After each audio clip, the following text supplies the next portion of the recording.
यो भिडियोमा देखाइरहेको भैँसी चाहिँ रेबिजको जस्तै लक्षण देखाइरह र्याल बगाइरह टाउको ठोकेर पुरै सिङ भाँचिसकेको छ।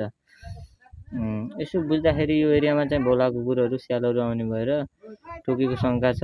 टाउको ठोकेर यस्तो गरिरहेछ, मान्छेलाई मालिकलाई चाहिँ मार्न खोजिरहेछ। त्यही भएर तपाईँले आफूले पालिरहेको हुन्छ नि कुकुर बिरालोहरूलाई चाहिँ रेबिज विरुद्धको खोप लगाउने गरौँ है। यसो गर्दाखेरि चाहिँ यस्ता समस्याहरू बिहाको भर्खर 1 महिना पुगा यति सानो उसको पाडा छ।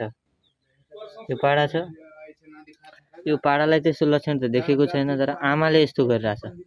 मालिकलाई नजिक जान दिँदैन। हामी यति टाढाबाट भिडियो बनाइरहेछौँ, हामीलाई समेत एकदम आक्रमण गर्न खोजिरहेछ। त्यसैले आफूले पालिरहेका पशुहरूलाई कुकुरले टोकिहाल्यो भने रेबिज विरुद्धको खोप लगाउँ र पालेका कुकुरहरूलाई र छाडा कुकुरहरूलाई पनि खोप लगाउनको लागि सहयोग गरौँ भन्दै यो भिडियोलाई लाइक, सेयर र सम्पूर्ण पशुपालक किसानहरूसम्म पुर्याउनु हुनेछ र भन्ने हामीले आश गरेका छौँ। हस्, धन्यवाद।